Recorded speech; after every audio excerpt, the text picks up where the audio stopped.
तो hello friends, आज हम बात कर रहे हैं वर्ग 3 के बारे में। वर्ग 3 को लेकर एक नई अपडेट सामने आई है दोस्तों।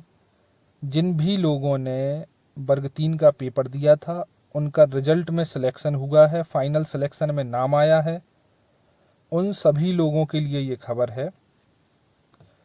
दोस्तों, वर्ग 3 के फॉर्म में जब हमने फॉर्म भरा था तब एक 7.7 क्रमांक उस फॉर्म में था जिसमें ये पूछा गया था कि क्या आपने स्पेशल डीएड करी है या नहीं की है। तो उसी को लेकर हमारी ये आज की वीडियो है। कोर्ट के आदेश के पालन के लिए ईएसबी ने आरसीआई से मान्यता प्राप्त जो स्पेशल डीएड धारी आवेदक थे उनको मौका देते हुए विंडो ओपन की है। ये विंडो 24/6/2026 से 8/7/2026 तक ओपन रहेगी, जिसमें उनको अपने स्पेशल डीएड के सर्टिफिकेट को अपलोड करना है। यहीं से स्पष्ट हो जाएगा कि जब उन्होंने फॉर्म भरा था तो क्या वे सही आवेदक हैं जिन्होंने स्पेशल डीएड का चयन किया, या उन्होंने ऐसे ही चयन कर दिया, उनके पास कोई डीएड का स्पेशल सर्टिफिकेट नहीं है। तो हुआ ये कि विभाग नियुक्ति देना चाहता है, लेकिन पेंच ये फंस रहा है कि जो स्पेशल डीएड धारी थे उनको 5% बोनस अंक मिले।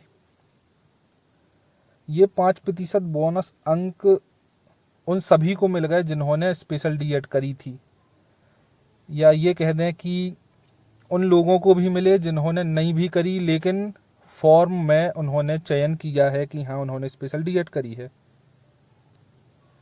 तो लाभ मिला, अंक बढ़ गए और सिलेक्शन हो गया।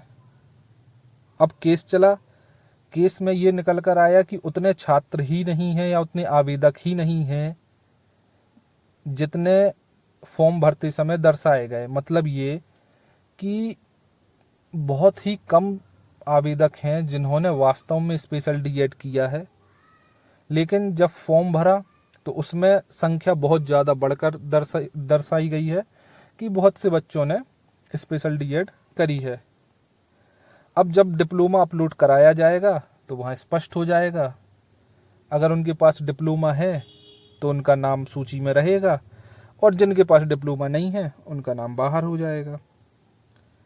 अब ये प्रक्रिया थोड़ी सी समय लेगी, लेकिन पारदर्शिता आ जाएगी। हम यही चाहते हैं कि जल्दी से जल्दी प्रक्रिया पूर्ण हो और सिलेक्शन हो और हमें ज्वाइनिंग मिले। दोस्तों, हुआ ये है कि कई आवेदक ऐसे हैं कि जिन्होंने पहले 2023 या 22 कह लें कि तब वर्ग 3 का एग्ज़ाम दिया था। उनके कुछ पॉइंटों से नंबर कम होने के कारण फाइनल मेरिट से बाहर हो गए या नॉर्मलाइजेशन में बाहर हो गए। उन आवेदकों ने 2 साल 3 साल मेहनत करी और इस बार अच्छे नंबर लाकर सिलेक्शन लिया है। वे भी बीच में लटक गए हैं। अब तो सबसे ज़्यादा तो उन्हीं लोगों के लिए कष्ट है कि ओवर एज भी होने वाले हैं, कई काम भी नौकरी के कारण रुके हैं, किसी की शादी नहीं हुई है, किसी का मकान नहीं बना है, किसी के ऊपर कई जिम्मेदारियां हैं। तो जब ज्वाइनिंग होगी तब अपनी जिम्मेदारियों का निर्वहन ठीक से कर पाएंगे। तो हम यही आशा करते हैं कि जल्दी से जल्दी वर्ग 3 की पूरी प्रक्रिया पूर्ण हो और ज्वाइनिंग दी जाए। धन्यवाद।